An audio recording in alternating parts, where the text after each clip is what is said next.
Hello, welcome back to Mark's House and Garden UK.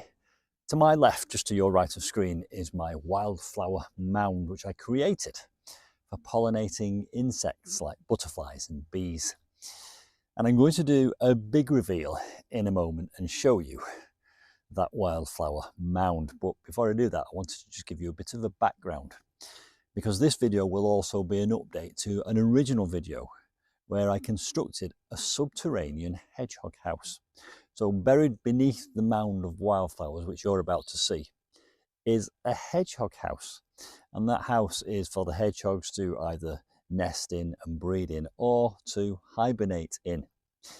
And I made that hedgehog house out of a couple of pallets, which I had left over from some deliveries. And then I constructed a long tunnel, and the tunnel goes from the back of the wildflower mound to the front of the wildflower mound.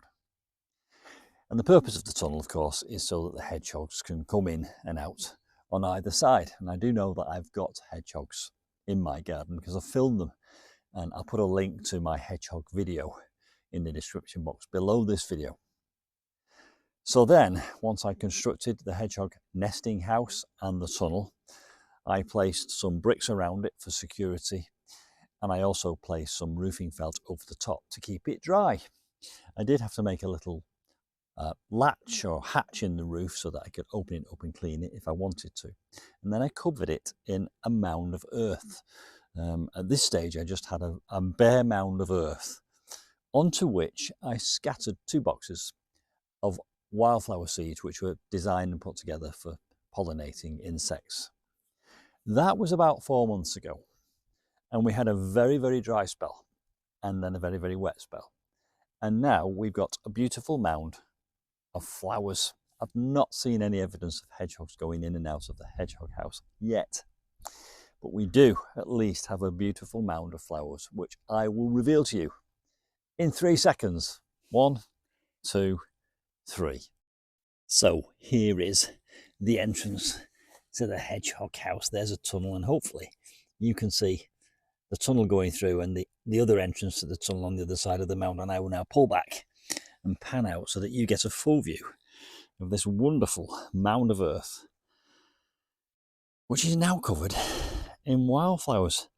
And as you can see, I think at this moment the predominant colour is blue, and I will come in and give you a bit more of a close-up. But not only do we have these lovely blues, we also have some reds of some poppies down here, and some yellows, more yellows over here.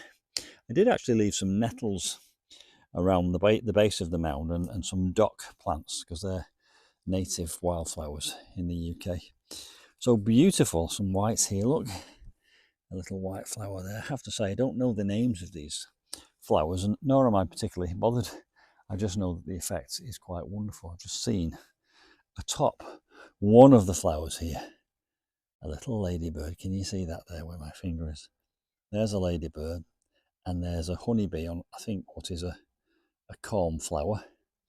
It's been very wet lately, so you can see that some of these flowers have been damaged by the rain. Not sure what this one is. It doesn't even look like a flower. It just looks like a load of seed heads, which no doubt will be good for rodents and birds when they fall onto the earth. Look at the blue though of these. Aren't they spectacular and wonderful? Wow, just loving them. Right, let's pan out and let's walk around the back of the wildflower mound. I did put some lupins in here, which somebody gave to me, so they're tucked away in here somewhere. Look at that there. Isn't that gorgeous? Look at that flower there with an insect on it, some kind of fly. No, butterflies just gone past. Let's see if we can get some butterfly action. So the problem with the butterflies is they are quite flighty. The moment you get anywhere near to them, they fly off.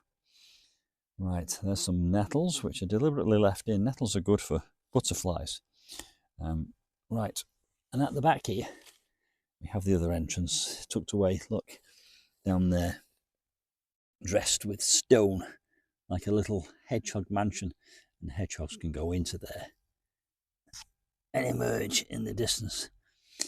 And the hedgehog house is actually buried underneath there, and you'll have seen some footage of it, because I will have dropped some footage of the original project. I seem to have got a molehill series of mole hills here, so we do have a mole living in the garden. Don't mind that at all. Look at this little poppy. Isn't that beautiful? Wonderful. And there, look at that. That's a typical little flower, isn't it? Like a little sun smiling back at you. Wonderful. What else can we see here? I'll step away to one side and rotate, go round.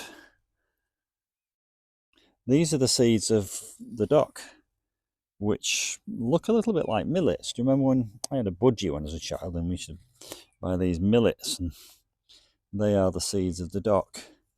So we'll just sprinkle them on top there. Incidentally, what I will do with this, oh, there's a butterfly. That's a large white, I think, just in the middle there.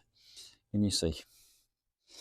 What I will do with this in the winter time is I will chop it all down and mash all these stalks up, and hopefully it will produce lots of seeds, and they will self-seed for next year, so we'll have another crop of wildflowers next year.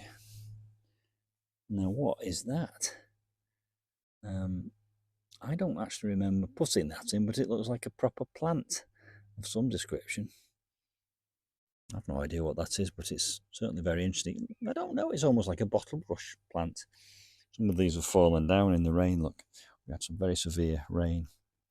I did place a camera. This is an industrial endoscope, and I did place a camera inside the hedgehog house, and I can plug my phone into that at any time.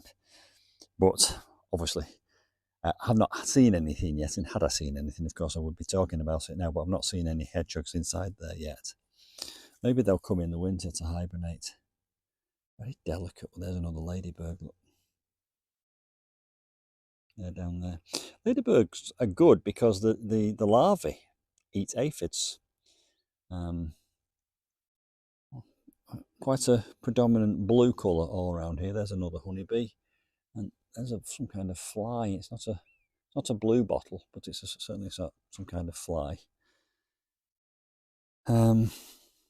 Here I put some, because it was such a slope, the water was just running off, so I put some slates in vertically here just to catch the water. There's one of those lupins, can you see?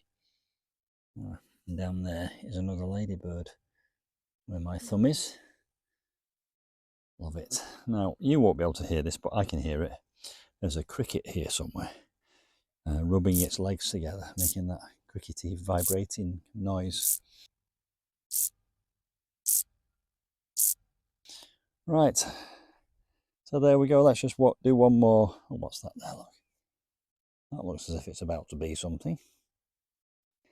Let's just do one more complete sweep around the edge, and then we'll be able to call it a day. Incidentally, there's an apple tree at the back here. I do let some of the apples fall on the ground for, as you can see there, evidence from last year, for the wildlife to eat. And we shall just go around here. That tree is laden with apples. It's one of 4 apple trees in my garden. There's a buzzy bee in there, can you see? Apparently there are hundreds of different types of bees.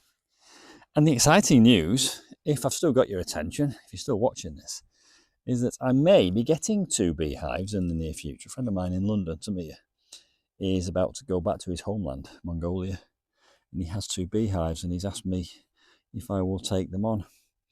There we are, white. They have small whites, medium whites, and large whites. I guess that's a medium white. Over there, by the way, by my wildlife pond, I have some buddleia butterfly bushes, and they are laden with butterflies, all different types at this time of year. But I really just wanted to give you an update on my wonderful wildflower mound with hedgehog house. Isn't that nice? And very inexpensive, really. You don't need particularly fertile soil, and the seeds, I think, are a couple of quid each, the boxes from Home Bargains. Wonderful.